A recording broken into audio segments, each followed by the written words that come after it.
श्रीमद्भागवत महापुराण महात्म्यम द्वितीय अध्याय। भक्ति का दुख दूर करने के लिए नारद जी का उद्योग। श्लोक क्रमांक 5 के पश्चात। बद्ध्वांजलिं त्वया पृष्टं किं करोमीति चैकदा त्वां तदा ज्ञापयत् कृष्णो मद्भक्तान् पोषयेति च। अङ्गीकृतं त्वया तद्वै प्रसन्नो भूदधरिस्तदा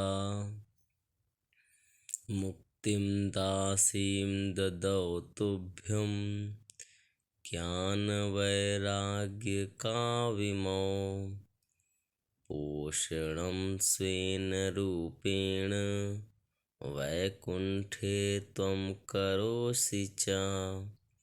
भूमौ भक्तविपोषाय छायारूपं त्वया कृतं मुक्तिज्ञानं विरक्तिं च सहकृत्वा गता विभु।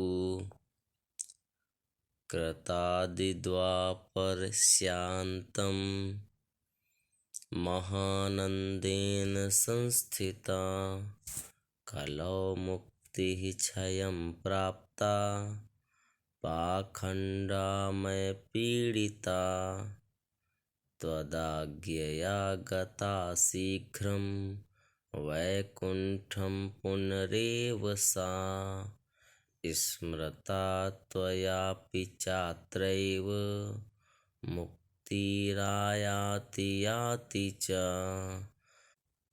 पुत्रीकृत्य त्वयेमौ चापार्श्वे स्वस्यैव रक्षितौ उपेक्षातः कलौ मन्दौ वृद्धौ जातौ सुतौ तव तथापि चिन्तां मुञ्च त्वमुपायं चिन्तयाम्यहम्।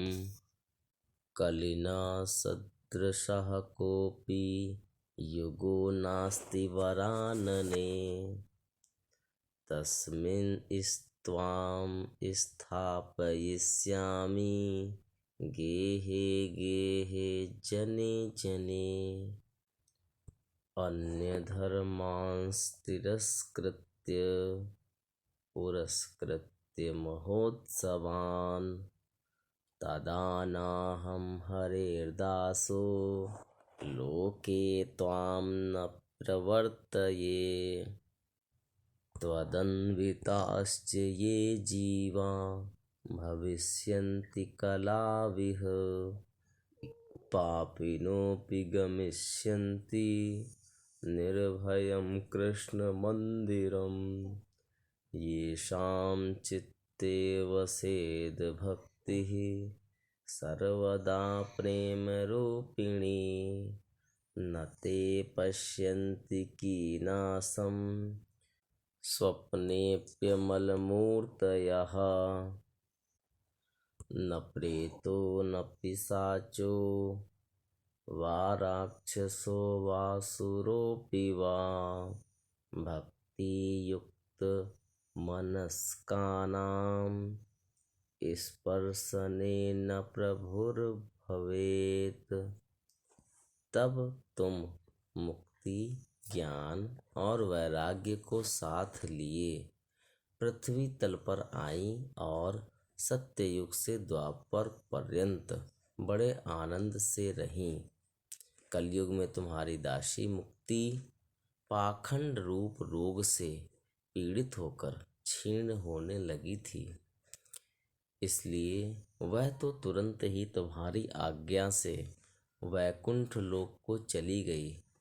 इस लोक में भी तुम्हारे स्मरण करने से ही वह आती है और फिर चली जाती है, किंतु इन ज्ञान वैराग्य को तुमने पुत्र मानकर अपने पास ही रख छोड़ा है। फिर भी कलयुग में इनकी उपेक्षा होने के कारण तुम्हारे ये पुत्र उत्साहहीन और वृद्ध हो गए हैं। फिर भी तुम चिंता न करो, मैं इनके नवजीवन का उपाय सोचता हूँ। सुमुखी, कल के समान कोई भी युग नहीं है। इस युग में मैं तुम्हें घर घर में प्रत्येक पुरुष के हृदय में स्थापित कर दूंगा। देखो, अन्य सब धर्मों को दबाकर और भक्ति विषयक महोत्सवों को आगे रखकर यदि मैंने लोक में तुम्हारा प्रचार न किया तो मैं श्री हरि का दास नहीं।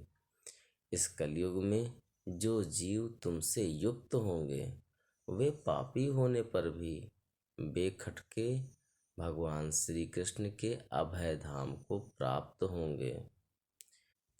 जिनके हृदय में निरंतर प्रेम रूपिणी भक्ति निवास करती है, वे शुद्धांतःकरण पुरुष स्वप्न में भी यमराज को नहीं देखते। जिनके हृदय में भक्ति महारानी का निवास है, उन्हें प्रेत, पिशाच, राक्षस या दैत्य आदि स्पर्श करने में भी समर्थ नहीं हो सकते।